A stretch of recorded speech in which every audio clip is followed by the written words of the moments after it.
JKB back with another episode. Today on the show, I'll be reviewing Super Mario 3D All-Stars. Thank you to Nintendo for the review copy. I'm absolutely horrible at remembering dates from my past or when they exactly happened, but that's what a Doritos addiction will do to you. It'll rob you of your most cherished memories.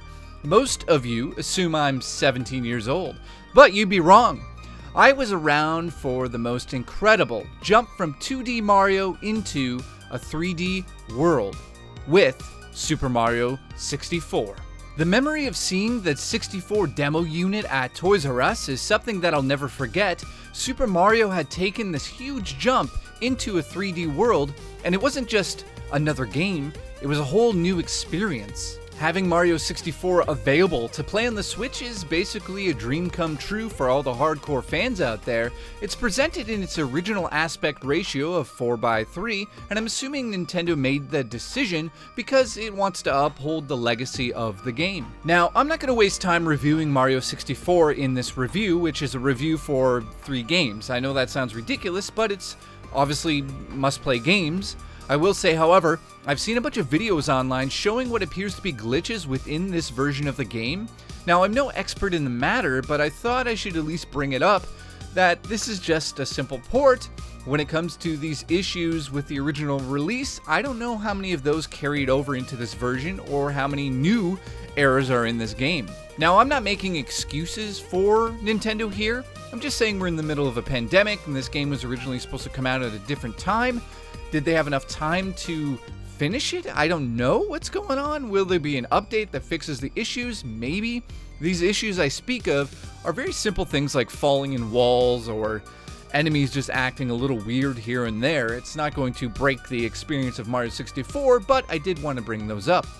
The next game is Super Mario Sunshine, and while it isn't the most revered Super Mario game to date, it holds a special place in my heart. Nintendo has not only made it playable in widescreen for the first time on a Nintendo device, but it's also bumped up the resolution to make it feel like a new experience for the people who have never played it before. Super Mario Sunshine was a different game when you played it back then. You were expecting sort of a Mushroom Kingdom adventure, and you got Delfino Island, where the locals throw Mario in jail because they suspect him of cleaning up or something's going on. As soon as he showed up, the island turned into a giant mess, and you've got a really, back in the day, a lot of people didn't like this, but I think it was really cool back in the day.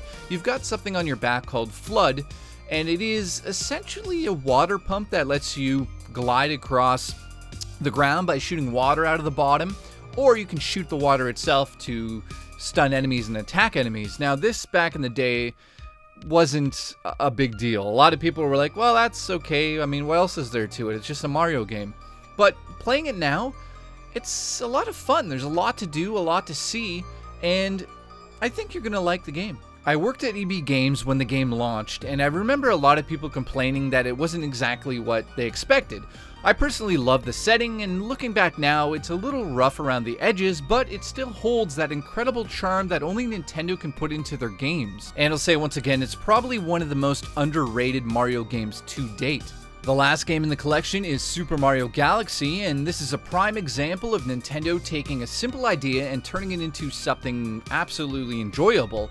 Seeing it in HD is an incredible experience, and being able to use the touchscreen in handheld mode to shoot stars at enemies works really well, and I should point out the Joy-Cons work just as good as they ever did with the Wii Remote. So when you have to shake the Wii Remote, you can do that with the Joy-Con, or you can hit a button and do the same attack. It's really well done when it comes down to how they took the Wii and sort of just put it into the Switch. The touchscreen works well, the shaking of the Joy-Cons works well. It's also the best looking game in this collection, and I'm really glad that it's kind of included here because they could have just maybe, I don't know, just done a Mario 64 remaster and just released that. But the idea of having 3 different games from 3 different time periods is great. The collection also features music from all of the games, and it can be played with your Switch even when it is asleep. So if you're on the bus, you can listen to this, or you go to the park, you can listen to it. Just have your headphones plugged in, and you've got probably around 4 hours of Mario music, which is spectacular because it's always amazing. I mean, the music is always amazing. And here is where the collection ends. I mean, that's it. Wait, you're expecting more? Well, as it stands for me, this collection is a dream come true. I've been dreaming of the day I could play Mario Sunshine again, and here it is. Does the collection feel a little bare bones to me? No, I mean, it's 3 incredible games. I don't understand why people say that. Do I think Nintendo should have remastered each game? No, I want to experience them as I remember. Do I think it's strange for Nintendo to stop selling this collection digitally next year? Yes, absolutely. I can understand the physical edition being limited because you don't want to take away from that limited feeling, that special feeling of having it in your house. But removing it from the eShop seems a little much. Now, overall, this is an incredible experience, and I don't see why you wouldn't want to pick this thing up. Some people are complaining about the price, but I mean, for what you're getting here, you're getting hours and hours and hours of Mario, and it's amazing. All of it is amazing. I'm not going to give it a score because these games mean too much to me, and I would simply just say 10 out of 10, but I mean, some people have issues with it. This is something that I think all video game fans should play.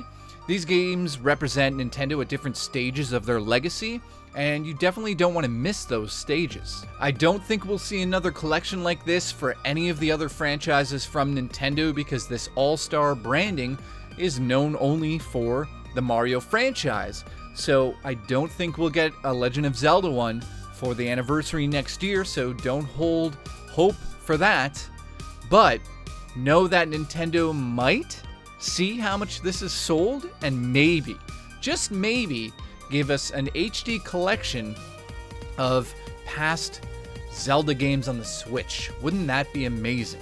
I'll see you in the next episode of JKB, probably soon. I don't know exactly when or what I'll do, but I'm sort of on a break.